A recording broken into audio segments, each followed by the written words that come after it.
The road team won. It's the craziest thing. So, in NBA news, SGA, back-to-back MVP of the league. Any complaint about that? Best team, best record, number one seed, best player. I got no problem with back-to-back. You can make a case for Wembanyama. You can make a case for Jokic because he owns a stat sheet. I can understand that. But it's hard to argue SGA. Well, he's definitely the best player on the best team. But as far as MVP, I don't think there was really much that pointed to him being the outright MVP. So who would you have gone with? Jokic. I think Jokic was robbed again. He led in so many more categories. SGA didn't lead a single category in anything on the stat sheet this year. But you know what? Best player on best team is what won it for him. Well, but that's not what it doesn't say that. The league has it as the most valuable player. For the team to be valuable, they have to win. Where was Jokic's team in the standings? He could be the best player in the league. That's not what it says. It says most valuable. That's why I feel like that would be Jokic if he is the best player. But his team doesn't win. His supporting cast may not be as good as OKC's supporting cast is, because I think SGA off the court, I mean, there was a few games where OKC was still rolling on when SGA wasn't playing his best. Would they be the number one seed, the best record in the league if SGA wasn't on the team? Maybe not the best record, but they would still be high in the playoffs. But they wouldn't be the number one seed. And you know what? To me, This OKC San Antonio, this is going to be the first showdown of many. Oh, it's going to be great. This is going to be classic. And there will be plenty that would make the point Wemby is the guy who's the most valuable if his team wins this series. So this one's going to be a lot of fun. Knicks in Cleveland, I just cannot see the Knicks not winning this series. Although you look at this Cleveland team, they got their superstar in Mitchell, and he was outstanding in this series. There's just no way around that. Allen has been outstanding. Mobley is just great. This is the first time that Mitchell's ever made an Eastern Conference final. I just think they're too deep in New York, too good in New York. I sit here in the Family Leisure Studios. Don't forget, we've got the new thing going. It's the ultimate pool party with above-ground pools starting at under $4,000. If you want the in-ground pools, and they're doing those now, and they're the best, state-of-the-art, they are actually under $50,000. I know that is an unbelievable price. All in-stock patio furniture, price to move, 5-piece furniture sets start at under $1,000. There's outdoor sectionals starting at under $1,300. You get a free umbrella and base with select patio furniture purchases. And if you mention us, $200 off any pool or spa purchase. Make sure you tell them we sent you when you go over for the ultimate pool party at Family Leisure. We're traveling down south to Tampa. Our friend TJ Reeves joins us now. I loved the setup of the PGA. I've heard some of the players whine and complain. I just thought it was compelling. There were enough guys under par. Aaron Rai was just better than everyone. He was amazing. First of all, good to be with you. Second of all, you don't know this because we haven't chatted, but I've been working on the Reeves pool, the in-the-ground pool, here, getting it ready for this week and Memorial Day and all of that. We got a chemical sale here, too. I need the hookup. Can you get me a QR code? Can you get me the discount? Yeah. Because I'm spending a small fortune, I think, on the chemicals, so I need that from Family Leisure while I tie into your sponsor. Two more things. You know and love this. Happy 80th birthday to Thomas Reeves Sr., Memphis State University graduate. 80 years young today. Wow. So we've celebrated that. And we are now T-minus 6 days away from those little girls that you remember, those little twins being high school graduates. The ones when they were first born, I bought U of M cheerleading outfits for? Yes, they were little Memphis Princess outfits from the U of M. They are now graduating. This weekend, upcoming. And where are they other going? than that, we got nothing going on. They're going to USF? They're going to go to USF. They're going to be Bulls. I'm going to be outnumbered 3-1. Lord. So I need the Tigers to take care of business. We were discussing this. Isn't the Memphis USF game going to be in Tampa for this year because it was at Memphis last year, right? So the Tigers come here this year, correct, in the rotation? I'll double-check that. Case. Double-check that. Or Landon double-check that. Landon Schmidt is on the case. Do we have a set date? It's probably October-ish, later in the year. They want it to be, late October or November probably. It's going to be a fairly significant game. Man, Memphis is traveling all over the place. You know that 2 of the first 3 games are in Las Vegas, number 1, and then Boise the 3rd week. What? You're smiling, Landon. What do we got here? What am I checking? I was typing stuff. Memphis, USF, Memphis football schedule. Game. USF hosting Memphis. I'm away from the computer, so I can't look at it, but my prediction would be like late October. Let's see if I'm right. Late October, early November. Could be. If Memphis is playing them. The way this league works, you never know. But I would think they try to get Memphis and USF to play all the time. Ryan Hartline is the new coach here at South Florida, so they're all fired up. And of course, you got Coach Charles Huff there. Okay. November 12th. November 12th. There it is. At USF. In Tampa. What I'm tying it back to is at that point, I am outnumbered in my own household 3-1. Yeah. Wow. By the twins and my wife. So we got to have the Tigers take care of business in that situation. Yeah. Right. Take care of business anyway, but take care of business specifically on that weekend. Back to the PGA Championship. I have not heard this, and maybe you saw it. I've not delved into it. Aaron Rai had to have been at least 4 strokes better, and maybe he was 5 or 6 strokes better on the back 9 than the field average. Yes. I didn't see what it was, but I mean, what an amazing final 9 holes when nobody else was doing that, putting anything together like that. Here's some history for you. She's the first Englishman in 107 years to win. The last time they did it, it was match play. Okay, where an Englishman won. The winner, he was the only one in the field whose score got better every single round. He started with a 70, went to a 69, ended with a 65 yesterday. He was 6 under the last 10 holes. Everybody was over par on the back 9 except for him. I believe he was 4 under on the back 9, which was definitely the more difficult. And I bet that 4 under easily beat the field average by 4 shots, if not 5 or 6 shots. Yes, easily. He made up that ground on everybody. Yeah. And with the exception, really, of Justin Thomas, nobody put a low number up among the leaders at the end of the day. It's not like anybody else was shooting 65. Well, and he played so smart. The longest par 4 in the history of the PGA, what was it, 526 yards? Par 4, which was 15. I think Saturday it played like 551. Either Friday or Saturday, a par 4 played 551. And he's not the longest hitter, although, folks, he hit 330-yard drives. It's not like he couldn't hit it. But on that particular hole, TJ, he went with a 3-wood. Why did he go with a 3-wood when everybody else was making stupid mistakes, even Scotty Scheffler? He went with a 3-wood because he angled the shot with more spin so that it would stay in the fairway. He had really sharp irons, but nobody could hit out of that rough. And he was just brilliant. So he set himself up with a longer iron, but he ends up making that hole look easy, even though he goes back a club when he's not the longest hitter. I mean, you had to play smart golf. He was smart. He got it done. It's great to be him. He's a Nick Faldo disciple. I know that out of England. And I mean, let's just be real. The wife is an internet sensation already. They were showing all the social media reposts of her hitting the shot at the Masters on the par 3 day. If you haven't seen it, well over. She's in the caddy outfit with the hat. She hit. And, she's a pro golfer. She was a pro golfer and she's got a great swing. Yeah. Let's just say on a lot of levels, it's good to be Aaron Rai right about now. And I love the humility of last night when they asked him, how are you going to celebrate? And it's not one of his sponsors, apparently. He said, we're going to go to Chipotle. Let's go have a little. I mean, Wolo, I don't know how often you partake, but I went there last week with the twins. Landon can verify.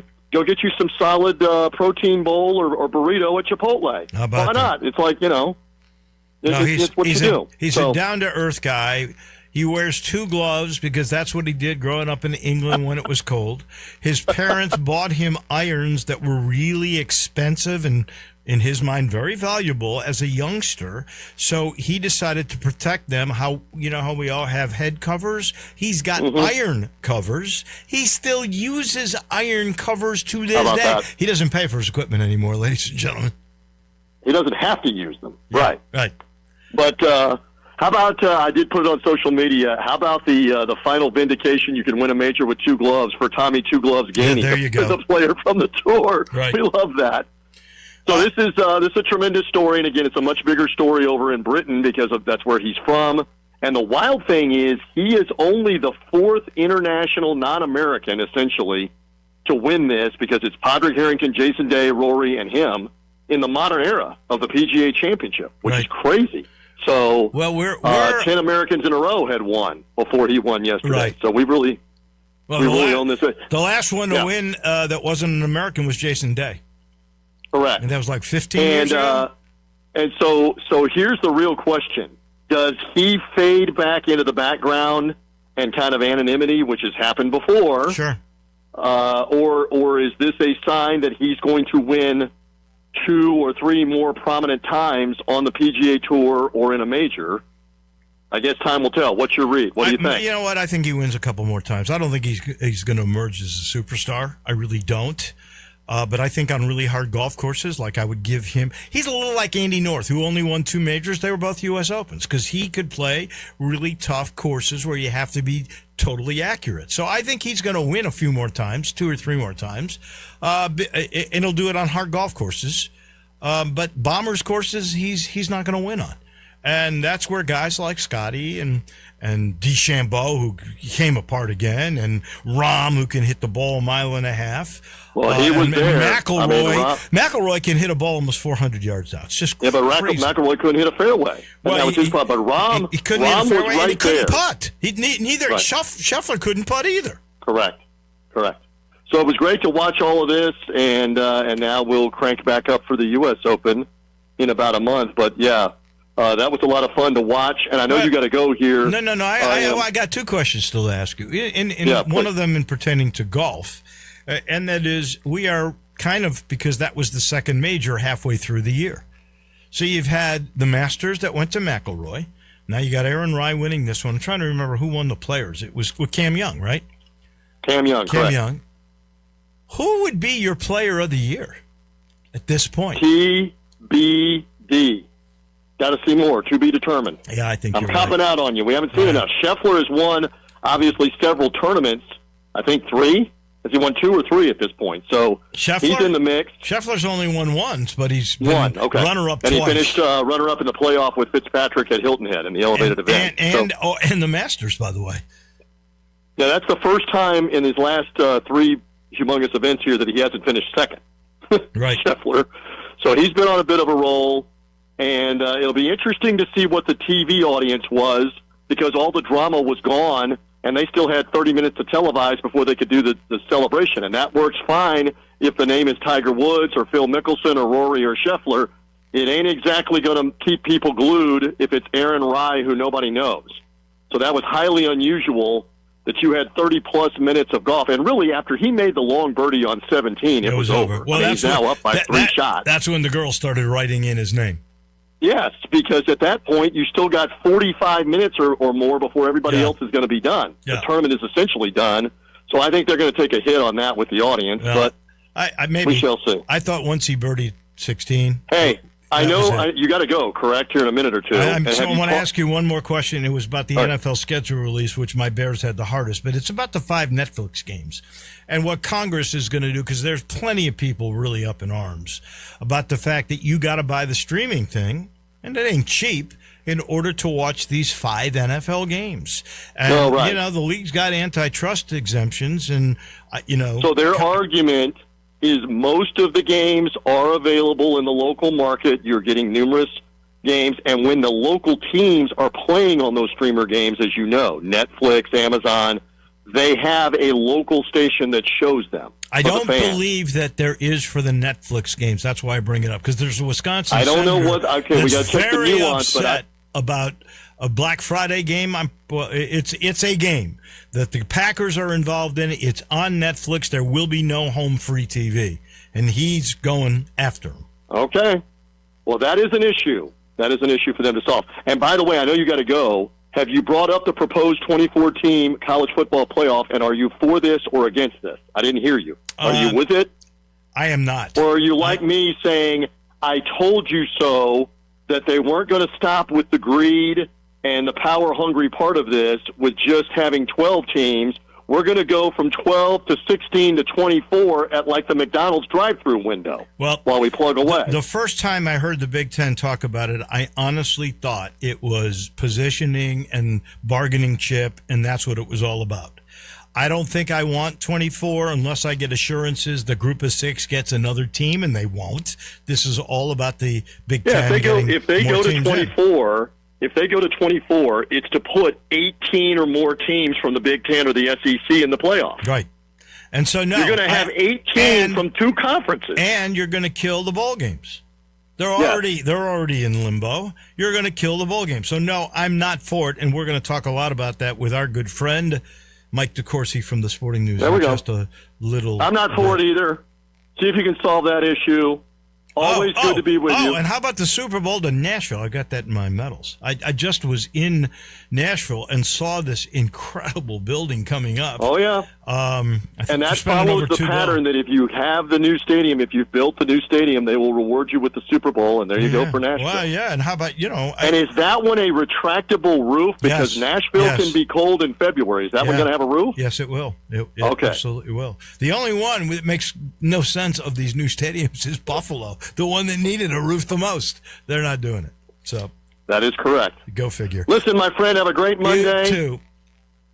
And I don't know that you're working Memorial Day, so by the time we talk again, I think I got high school graduates on top of everything else. So congratulations to you for sure. I'll tell you that. Your life is going swimmingly.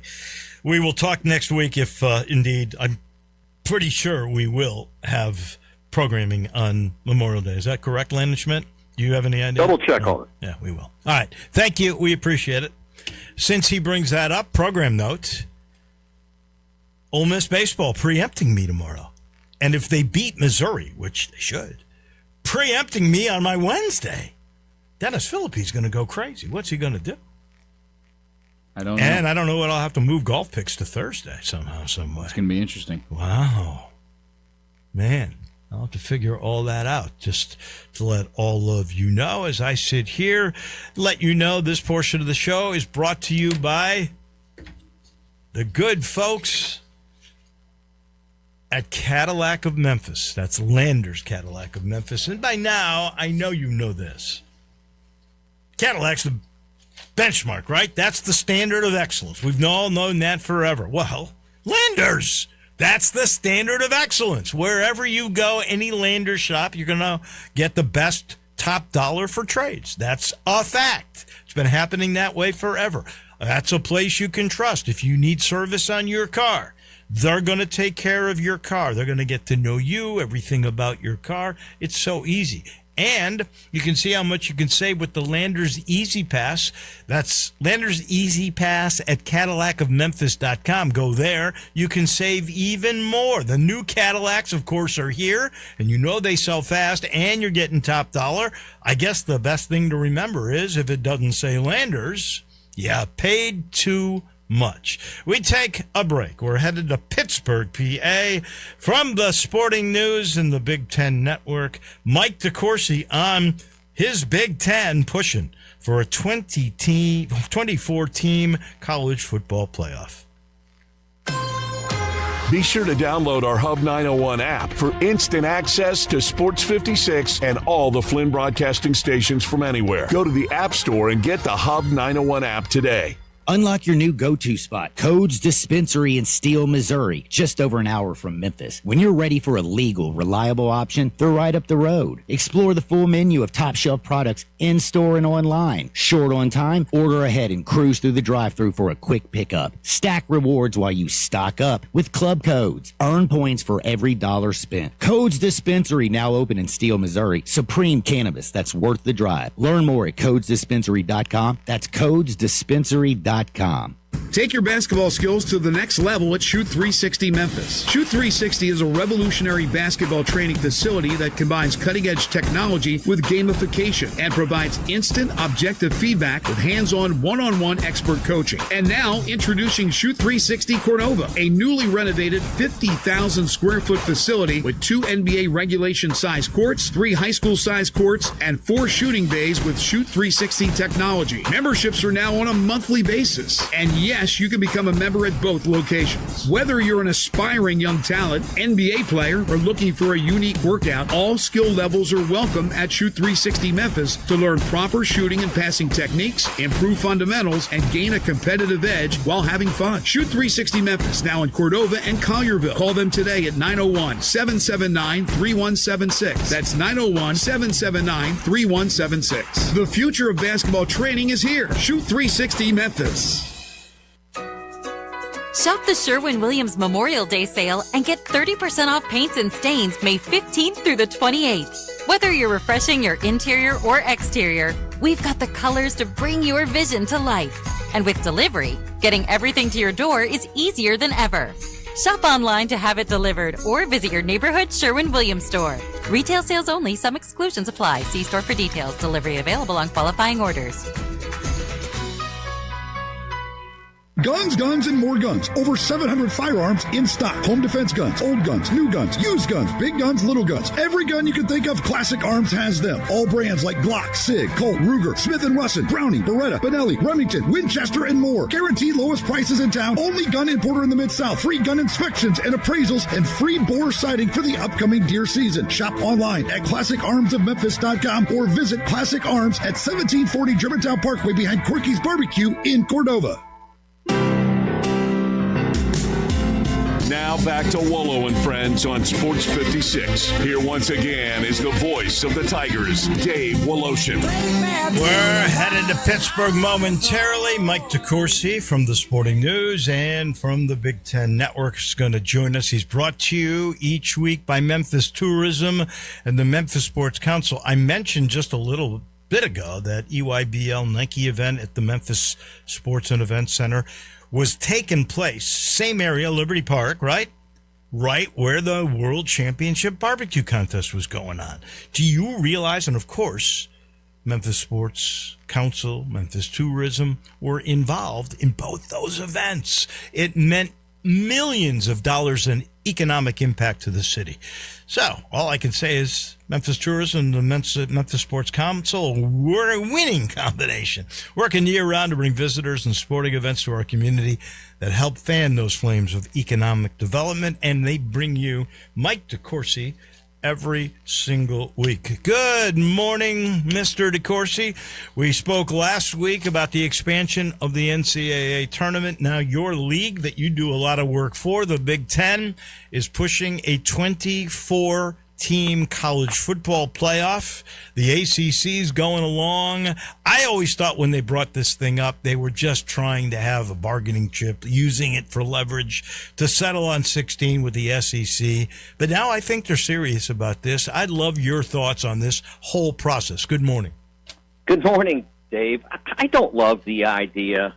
I don't believe in a championship that doesn't have automatic qualification. It's not a real championship. If you just say we're going to take the best 24 teams, okay, at that point, everything is subjective. You know what's not subjective? I won the Big Ten, I'm in. I won the SEC, I'm in. I won the Big 12, etc. That's not subjective at all, and that's what makes a real championship. It's that way in the NFL. It's that way in the NBA. It's that way in college basketball. It's that way at Wimbledon or the Masters. It's that way in the World Cup. I mean, there's just no sporting event that just says, we're going to get together in a room and vote on it. I mean, that's not sports. And that's why I'm opposed to that concept. If you said 24 teams, automatic qualification, I'm not crazy about it because I don't think it needs to be that big. But when you say we're just going to vote on it, I get really itchy. Well, the fact of the matter is, I'm grateful in the 12-team setup that there is a seat at the table for the little guys. Right. I believe that is why guys like Mike Oresco at the time, who was the commissioner of the American, said, okay, we're going to hand the power, the keys to the car, to the Big Ten and the SEC. They're the power brokers. We're just going to trust them because we know they're going to at least give us one seat at the table, which they have thus far. And if this was going to really be something that would enhance the tournament, I'd say okay.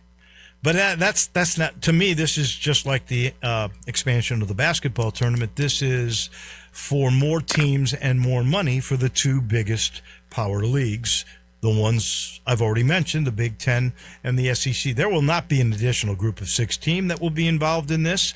I don't know. Maybe the ACC might be getting promised a little extra something to go along with what the Big Ten wants. I don't know if that's the case or not. Wouldn't be surprised if it was. But it doesn't make it a better tournament, as you just said. And frankly, it will hurt the bowl business, which is already on life support. So I just don't see this as a positive for college football. Yeah, I'm not super concerned about the bowl system because I've never been really a bowl guy. I never understood why college football years ago outsourced their postseason to the bowls. It never made sense to me. It wasn't logical, and it ultimately turned out to be counterproductive in some instances. There were some investigations and things like that in particular bowls, obviously not there in Memphis, but at other places. And so I'm not worried about them. But I do think that, do we really think the 20th team in this has a chance to win? I mean, we haven't been able to get the 12th team to be all that competitive. So why not make sure that you have a competition wherein that team has a legit chance and we're feeling like maybe 13's pretty close to that, and so we need to do that. I also think that you're all but nullifying your entire regular season if you do this. Tom Fornelli, I think it was, did a really nice job. I may have the wrong author. But I read a piece this morning about the No, actually, it was. I apologize. Tom did some nice work recently, but this was done by someone at ESPN, and he pointed out that Ohio State has finished in the top 24 or so, like 23 of the last 24 years, and Alabama, it's been 18 straight. And if that's the case, I mean, the regular season just becomes really about it's an occasion. It's not. It's just. I mean, it doesn't have anything to do with the championship, with earning a championship. You're just going to the game because it's a fun day out. If that's all it is, then why even keep score, right? I mean, what's the point? So I can't be super excited about this concept. I don't really even know if you need to go to 16 at this point or 14 because like I said, there's been no indication that the 13th team is a legit contender for the championship. The closest we've come was last year when Notre Dame got excluded. And Notre Dame's problem is that they exclude themselves from the automatic qualification process for reasons that no one on the planet can articulate. And I say that, like usually I try to couch things, but I'm at a point now where I wrote a column over the weekend, or like last Thursday, and I said, nobody's ever been able to explain why they need to be independent or why they want to be independent, including lots of people that I know and have worked at Notre Dame, and none of them has been able to explain it. And so they exclude themselves from the automatic qualification process for reasons that are completely inexplicable. And so they got excluded because they played 2 hard games and lost them both, and they're still mad about it. Why? And so I suppose they would be in favor of 24 because, again, they'd have to be lousy to miss it. Oh, yeah. I can tell you why. They don't want to share the wealth. I mean, that's the bottom line. But that's the thing, Dave. That's the thing. If they had joined Big East football 10 years ago, 15 years, I guess it'd be 15 years ago, they could have had their cake and eat it too. And I think the ACC would go for that deal as well. I do. I think they would because it would keep their league in business. They didn't want to do it because they didn't want to share the NBC money, and they get away with it because you can get that deal if that's where you're saying I will want to share my home TV money. Okay, you're in. I'm guaranteeing you the ACC would take that. I know the Big East would have taken that 15 years ago, but I believe the ACC would take it today if they said we're in, but we're keeping our TV money. The ACC would said sign here. Maybe. When I hear this stuff, seriously, and I see what Petiti and Sankey are doing, I just wonder, is there anybody involved in major college athletics, the power brokers that be, that really care about the overall quality, competition, credibility of the sport, of the entity? Or do they just care about what's best for them? And that unfortunately is the way it is. Those guys don't care at all about college athletics as a whole. They just care about the teams in their leagues. I'm not. Their job is to care about the teams in their leagues. But what bothers me more, Dave, is that there is such a vast number of people in power in college athletics that doesn't care what their customer base wants. You look at the Twitter polls that have been taken about NCAA tournament size in basketball, men's basketball in particular, and I did one. It was 91% against, or in favor of holding at 68, or removing back to 64. But those were the options. 72, 76. 64, 68, I think, were some of the options, and mine turned out 91% against any expansion. Rob Doster at Field of 68 did one. His was 94%. Wow. And the ESPN that I mentioned before did one. They cited one about the football expansion. And it's Bill Connolly. I apologize for not remembering Bill's name. He did a great job on this. And he cited one in which it was something like 71 or 73% against expansion to 24. So what do your customers want? Shouldn't that be a factor in the decisions that are made? And it clearly wasn't any factor at all in the expansion of the NCAA men's basketball tournament, and of course the women as well. It wasn't any factor at all. They did not care what the public wanted. You're like, here, you're going to like this, you're going to eat it, and you're going to like my dad with the lima beans way back in the day. Mm-hmm. What is your gut feel? Do you think this 24-team expansion will happen? Like, we know the basketball is expanded to 76. Is this a done deal?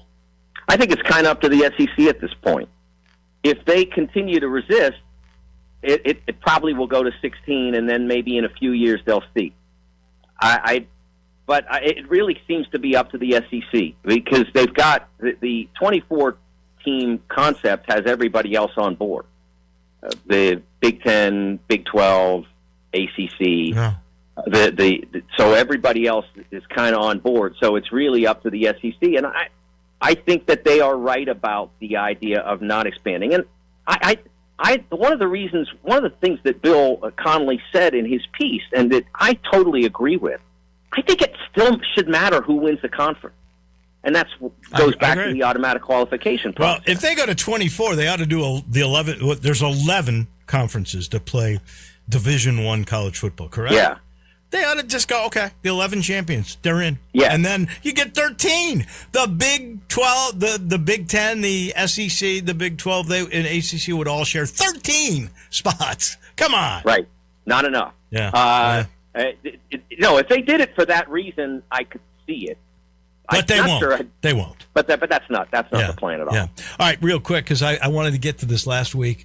Penny Hardaway, on an interview on this show, said, talking about NIL budgets, he's hoping to get to $10 million this year because he thinks it takes $10 million to get to the Sweet 16, $20 million to get to the Final Four. You buy that? Well, I don't think it's quite as hard and fast as that, but I think if you looked at this year's Final Four, you were probably in that range. Certainly Michigan, Illinois, Connecticut, Arizona, those teams all spent significant money. One of the things that I liked about, I had a conversation with the Arizona coach, Tommy Lloyd, when we named him our National Coach of the Year. I had a conversation with him, and he said he didn't want to be the highest bidder on any players he got. He wanted players to have other reasons to come to Arizona. Not that they wouldn't still invest in you and make sure that you're well compensated, but he wanted you to come for other reasons, our culture, our campus, our student body, the atmosphere at McHale, whatever it might be. He wanted you to have other reasons beyond just, well, they offered me X million dollars and they offered X plus 1050, or whatever. I like that approach. I don't want it to, I don't think that it's necessarily been a positive. I mean, last year, I don't know if the figures are true or not, but last year, everybody talked about Kentucky paying close to $22 million for their team, and they made the second round and got smoked. So I don't think it's about who pays the most still. There's a lot more that's involved. It's understanding your team, understanding who fits. And I still believe that if you're just doing the free agent market and not signing any high school players and building them up, no one's won in that circumstance yet. You can look at Michigan and say, they had 4 stars that came out of the portal. They did. But their team leaders were still multi-year Michigan guys. Last year, at the end of the first half, this past March, I should say, at the end of the first half, when Michigan didn't play great but was ahead in the title game against UConn, it was the 8th man on the team, Will Cheddar, who dragged everybody together and said, "This is how we're going to play the second half. This wasn't good enough. We're going to do better." Whatever else he said in that huddle on the floor before they went to the locker room, he was in charge. And so I still think you have to have a team culture, a program culture, and I don't think that you can just do that by going out and winning the portal every year. I'm with you. I wanted to get to also the College Sports Commission finding on the Nebraska football players, $1 million really for no services rendered. Interesting. They're kind of the watchdog in this whole thing. We can discuss that finding next week. As always, okay. It's a pleasure chatting with you. Thank you, Mike. Thanks, Dave. That is Mike DeCourcy, Big Ten Network, and the Sporting News. He's brought to you by Southern Security. 7 locations, not for profit. They can do different things that other banks can't. And I'm going to ask you, are you getting the best rate on your mortgage at Southern Security? Because of what I just said. They can offer the lowest rates, flexible terms, no PMI, unbeatable service, and it's so easy to refinance. Just make a phone call to the office at 901-452-7900 or go to southernsecurity.org. Federally insured by NCUA, Southern Security is your home team credit union. And this portion of the show brought to you by Memphis Public Links. So much going on. I know there was a tournament. My son played in it at Galloway on Saturday. Every public course now is going to have their own championship. I love it that Mickey Barker and Austin Chin, these guys are really trying to get more competition, real golf, no touch, into the hole so that you enjoy the game even more. They've improved the golf courses. Wait till you see what they're doing with Galloway. They've cut trees, a new irrigation system. They're serious. Golf is a great amenity for a great city, and this city recognized it. Our public golf courses are great. Back in a minute. We got medals to end our Monday. Broadcasting from the Family Leisure Studio, we are Sports 56 and 98.5 FM. Hi, I'm Glenda Hastings, owner of Napa Cafe, and I want to thank you for making us part of your dining experiences. Treat yourself tonight with a delightful dinner. Maybe start with an appetizer like our baked sweet peculiar peppers stuffed with goat cheese and mozzarella, finished with basil pistou, and move on to one of our cozy dishes like the double chocolate stout braised boneless beef short ribs with tonkatsu sauce and creamy mashed potatoes. Or a fresh seafood dish like our pan-roasted ginger buttered sea bass with cilantro soy vinaigrette. I get hungry just talking about it. Don't forget about dessert, our famous sweet buttermilk pie with brown sugar sauce, or drink your dessert with one of our signature dessert cocktails, like the lemon cheesecake martini, lemony, icy, frothy, and dusted with graham cracker crumbs. Napa Cafe, open Wednesday through Saturday for dinner starting at 5 o'clock. For reservations, visit our website at napacafe.com. Come join us. We can't wait to serve you. Congratulations to Napa Cafe, celebrating 27 years of great food and service for you. Napa Cafe. Looking for sports in all the wrong places? Try the Owner's Box Sports Bar and Grill in Lakeland's Town Square. Fun, exciting, friendly, and comfortable with wall-to-wall TVs. 24 taps for all your beers, including $3 domestic and $5 craft pints on Mondays. Monday through Friday, 3 to 6 happy hour. Music bingo Tuesdays. Daily specials and online ordering. The Owner's Box Sports Bar and Grill in Lakeland's Town Square. Highway 70. Check Facebook for daily specials and weekend music at the Owner's Box. Hey, you ready to bang? Bangers Pickleball in South Haven is now open with 10 courts, a restaurant, and 3 bars. New to pickleball? No problem. Take a free Bangers 101 class to learn. Bangers offers a great time for everyone, and there's no membership required. Bangers even has events for you non-pickleballers like mahjong, trivia, whiskey, and wine tasting. Bangers Pickleball has it all. All the rage, all the fun, all for you. Please dink responsibly at Bangers Pickleball, 6787 Snowden Lane, South Haven, Mississippi. Let's bang. Chris Price here with Metro Builders. If you were anywhere in the Mid-South lately, you felt it. High winds, hail, and storms rolling through hard. And here's the truth. If your roof took a hit, you may not see it yet. Hail and wind damage shingles can compromise your roof, opening the door for water intrusion. And once it gets in, the damage spreads fast. Ceilings, walls, insulation, even mold. That's why the sooner we inspect, the less damage you risk. Right now, Metro Builders has teams all over Memphis performing free inspections, handling same-day repairs, and providing emergency water mitigation services if needed. We'll show you exactly what we see, document everything, and help you take action before a small problem becomes a big one. Don't wait until you see water inside. Call me. 901-375-1717. That's 901-375-1717, or book your inspection online at metrobuildersmemphis.com. That's Metro Builders Memphis. We don't just build, we build world class. Now back to Wolo and Friends on Sports 56. Here once again is the voice of the Tigers, Dave Woloshin. Ted Butler off, so we've saved medals for our final segment. I'll start with my bronze. I got a couple. U of M baseball. They won the opener in Charlotte last Thursday. That got them into the conference tournament for the first time in 3 years. First time in the Riser era. Congratulations. Bronze medal, Caitlin Clark. You know, her career has not been very long. But 12 times in her career, twice this past weekend, she's had 20-plus points and 10-plus assists. She still is so much fun to watch. Silver medal, Cleveland Cavaliers. A win in Game 7 on the road, and I mean it wasn't close. 125-94. Donovan Mitchell, 26 points, 6 rebounds, 8 assists. His first time to the Eastern Conference Finals. That was crazy, the way the road team dominated the last 3 games. Silver medal, Philadelphia Phillies, and their interim manager, Don Mattingly. Remember, they made the early fire? Since that time, since Mattingly took over, they're 15-4. And now a game over 500. Sometimes the head coach, the manager, it makes a difference.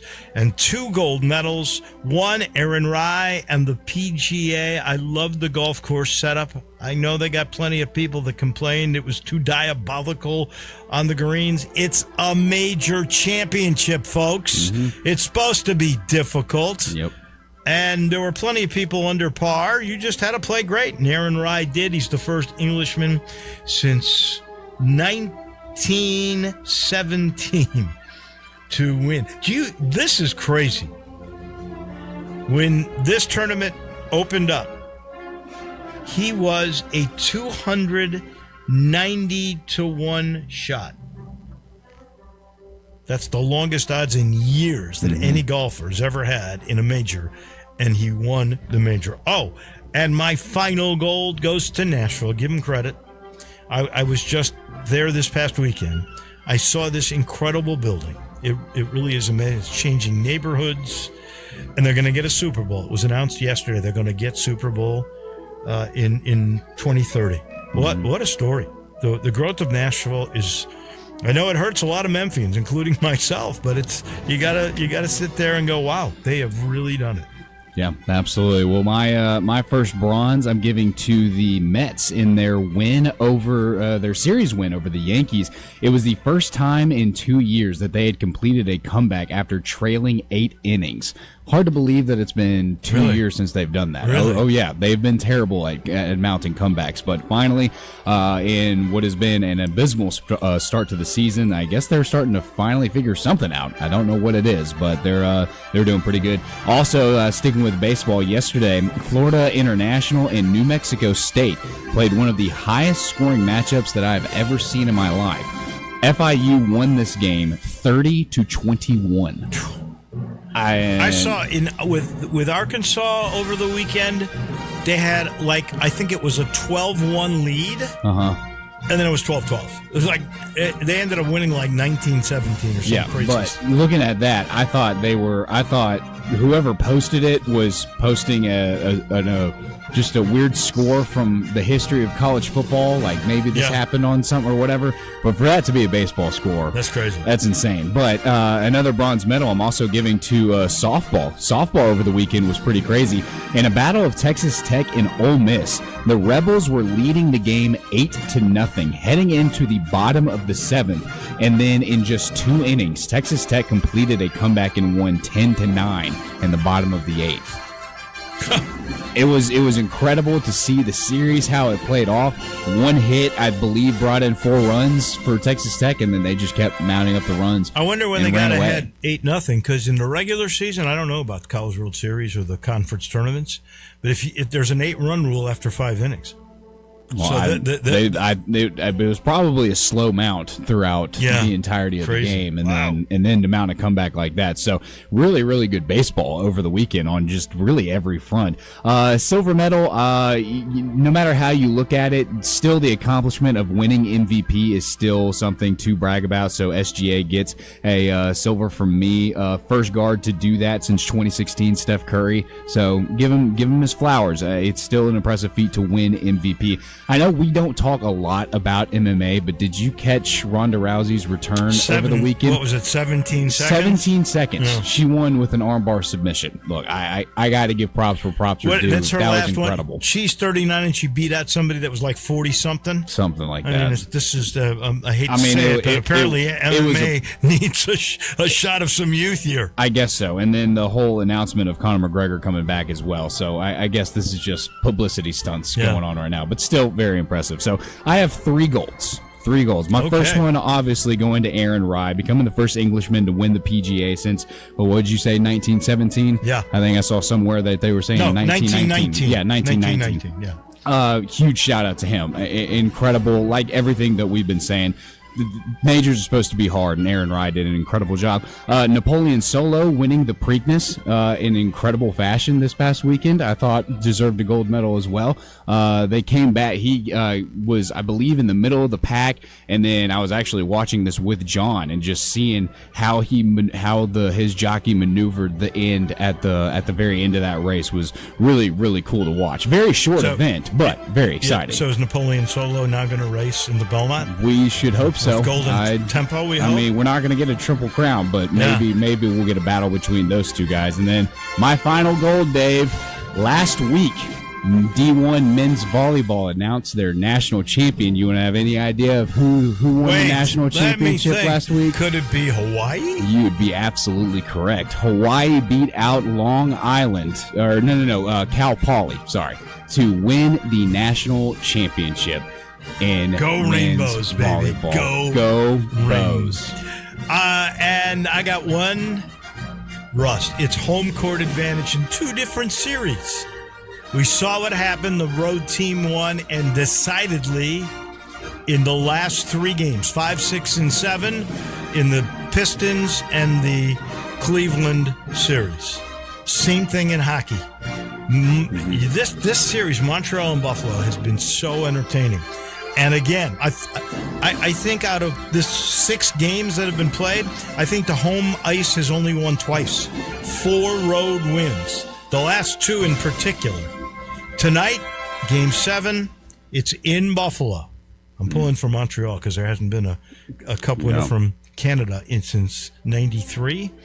And they're the road team, so go Habs, baby. I guess so. I would also like to correct myself once more. It was UC Irvine that Hawaii beat to win men's volleyball. Okay. Just wanted to make sure that was correct out so there. A rust for you? Is that what you're giving yourself a rust on that? Yes, I'll give myself a minor rust for that. My rust, I think, obviously, the Garrett Higo missing his tee time to start out the PGA. 1 second late. Yeah, but, I mean, still, I wasn't too mad about it because it was the most I think we've ever talked about Garrett Higo was him missing his tee time. It was the most he's ever been in the news, the most anyone's ever followed his golf game, in my recent memory. Saying sometimes it's good to be infamous? I guess so. Yeah. I mean, that was kind of an interesting stunt for him to pull. And then I think I'm giving a big rust to MVP voting.